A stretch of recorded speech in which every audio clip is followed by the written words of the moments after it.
This is the Church of St. Paul in the Desert.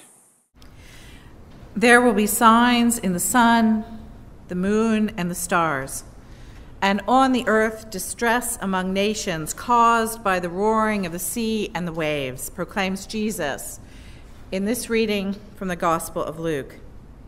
He continues, "People will faint from fear and foreboding of what is coming upon the world, for the powers of the heavens will be shaken.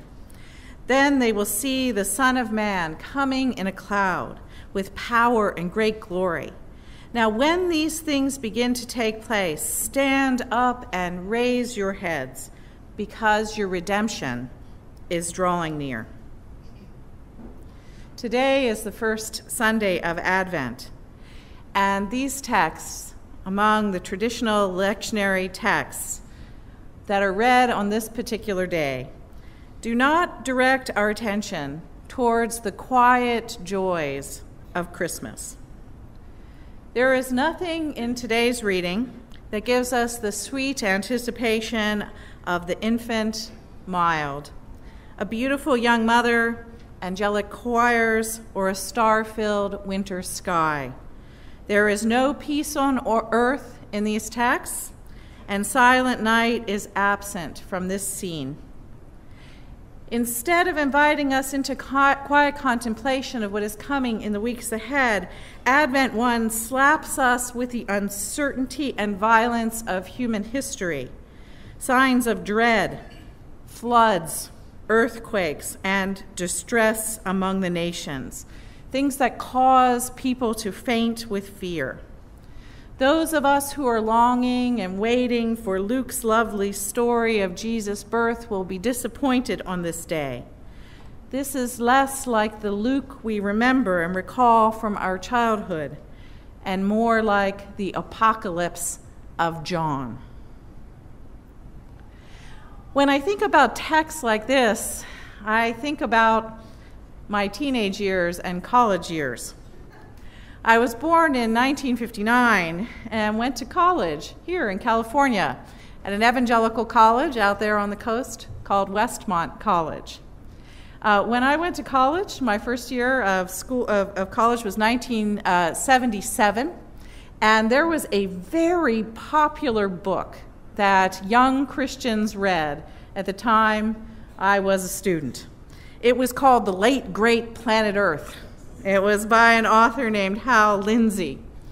And when I think about the end times, I think of Hal Lindsey much more than I think of Advent. Some of you who might be just a little younger than me might think of Hal Lindsey as someone from the Middle Ages, perhaps. And you instead might think of Tim LaHaye and Jerry Jenkins, or the Left Behind series, which was popular some 20 years later. It's books like The Late Great Planet Earth and Left Behind that shape much of America's imagination about the apocalypse. And it's those kinds of books that when we even hear the word apocalypse might make some of us a bit worried. Indeed, Episcopalians shy away from preaching on texts like these, lest we be mistaken with our local fundamentalist friends who might be flailing away, threatening their congregations even as we gather here with images of hell and the end times. So we are more polite than that. We would prefer to talk about the ancient fathers and mothers and the contemplation of today. Why do we shy away from texts like these? These are, after all, Jesus' words. I think part of it is that cultural understanding that we've developed about the apocalypse, and certainly over the last 30 or 40 years, we have seen end times fears manipulated into a powerful political movement of the Christian right in America, complete with its careless disregard for the planet, the poor, and for peace. After all, if the world is coming to an end, why do we need to work for any of these things? Those of us who are more attracted to the vision of the Beatitudes might find Luke's end times vision a little hard to take.